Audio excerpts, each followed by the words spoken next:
Alright, welcome back. So over here I have my PowerShell PowerShell open. So I'm just going to show you a couple of commands using get host, and I'm also going to explain the output of this command. The first thing I have here is the get host itself. So we're going to run the command and we're going to see what it gives us.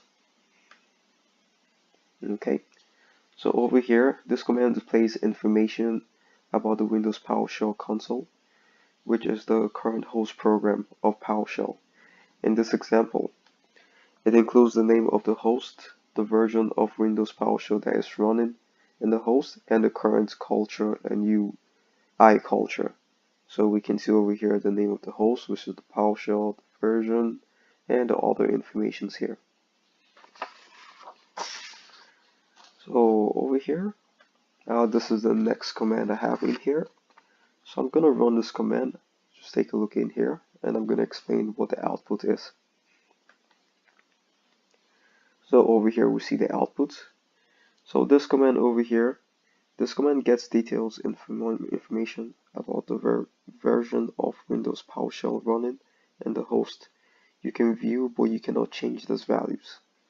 So this over here just information about the version being run in PowerShell. Okay.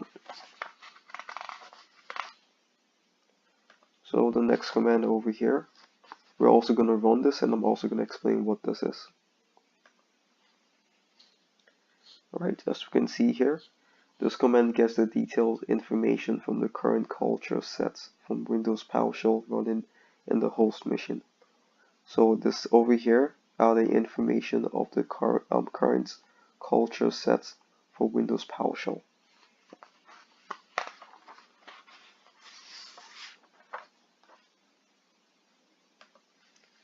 Alright, and over here, I'm also going to run this command.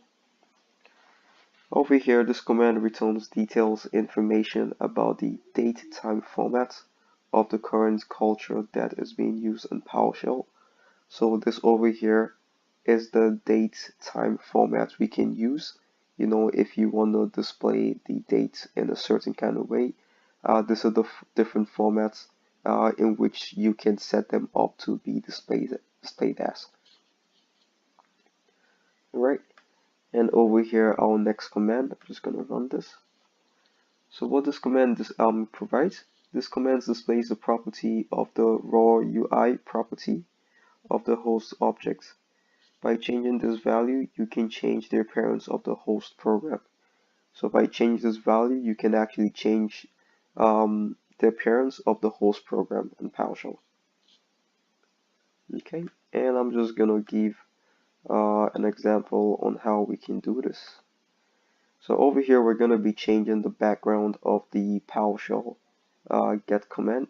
The PowerShell host gets command. So what we're gonna do, we're gonna change this over here into black using the get host. So over here I'm gonna change this and turn this into black, and we're gonna run the command. And over here you see this command changed the background color of Windows PowerShell console to black. We can also go for a different color like blue, and we can see it changes the color to blue. Alright, thank you so much for listening to me. I hope you learned something about how to use get host command. I hope you have a great day. Thank you.